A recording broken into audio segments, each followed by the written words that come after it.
السلام عليكم ورحمة الله تعالى وبركاته. ان شاء الله تكونوا بخير وعلى خير وانتم تشاهدوا هذا الفيديو تاع نهار اليوم. جبت لكم وصفة الرولي الدجاج خصيصا وتبقى عندكم واش تقدموا معاه، وانا نعطيكم لاباز وانتم بدعوا كما تبغوا. قبل ما نبدو في الوصفة ما تنسوش الاشتراك في القناة وتفعيل زر الجرس باش يوصلكم كل ما هو جديد. على بركة الله نبدو في الوصفة تاعنا ونشوفوا واش فيها. انا هنا عندي كونتيتي شويه كبيره، عندي مناسبه خاصه وان شاء الله يكثر عليكم الافراح. عندي هنا 5 صدور دجاج نقطعهم مكعبات ولا شرائح باش نطحنو غير بشويه، لخاطر شكون نطحنو كلش مع بعض الاشوار تحمى ولا تنحرق، على هذه نطحنو غير بالعقل حتى تكمل الكميه اللي عندنا. كنصيحه ما تشروش البولي اشي من برا، لخاطرش ما يغسلوش الدجاج كما يبغي الخاطر.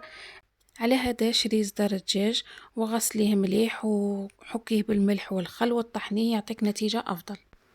كما راكم تشوفوا راني نطحن غير بشويه حتى نكمل الكونتيتي اللي عندي، ونتمنى ان شاء الله تجربوه ويعجبكم وما تنسونيش بجمجومه. وبعد ما طحنا الدجاج تاعنا نروحوا نسموه ونبنوه.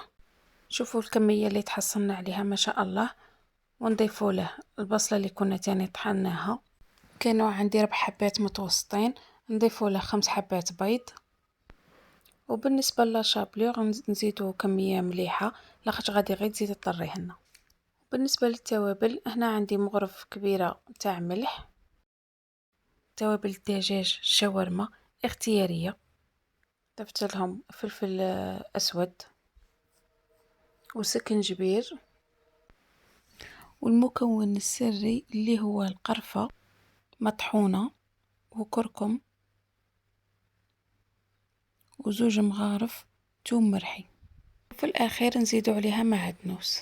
ونروحو دركا نجمعو الخليط تاعنا حتى نتحصلوا على خليط تاع دجاج متجانس وما يتلاصقش في اليد باش يعاوننا في الخدمه.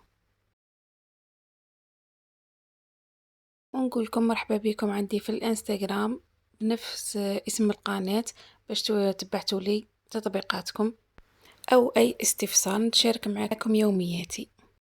لازم نخلطها مليح باش نضمن باللي قاع المواد تجانسولي مع بعض.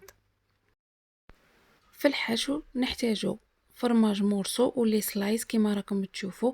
انا درت هاد لا مارك تعجبني تجي بنينه.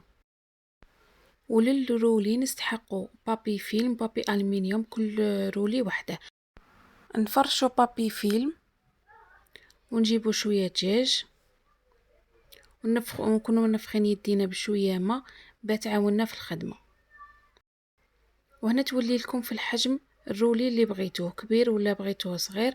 انا درت كبار شويه تاع مناسبه، والحشو تاني يبقى اختياري، كل واحد وش يبغي، كاين اللي يدير السلق ولا الفيونداشي.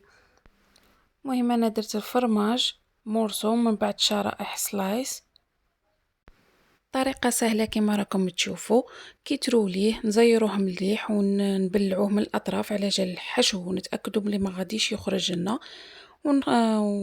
ونحزموه من الاطراف ونعدلوه باش يجي شباب في التقطاع من يطيب كيما هكا كما راكم تشوفوا. نقلعوا له هذوك الزوائد تاع البابي فيلم ونعاودوا نرولوه في البابي الومنيوم بنفس الطريقه. نزيدوا نخدموا واحد مع بعض باش تشوفوا الطريقه، ونقول لكم مع واش تقدروا تقدموه. تقدموه مع صوص بلونش، مع طاجين زيتون، مع خضره صوتي، مع لا بوري، مع لي فريتو صوص فرماج، مع بليزيور شوا. والطياب تاعه يكون في قدره بكسكاسها، نديرو فيها ما يغلي على درجة حرارة متوسطة. كي يغلي الماء نديرو الرولي في الكسكاس ونبلعو عليه ونخلوه مدة 25 دقيقة حتى 30 دقيقة. كي نحلو نلقوه طري بصح بعد 10 دقائق نلقوه شد روحه، ونحمروه في مقلة من كل الأطراف ونقدموه بصحتكم. إذا بغيتوا نطيبها معاكم خلوا لي تعليق ونحط لكم فيديو كيفاش نقدموه بطاجين زيتون للضياف. نتمنى ما نكونش طولت عليكم. سلام.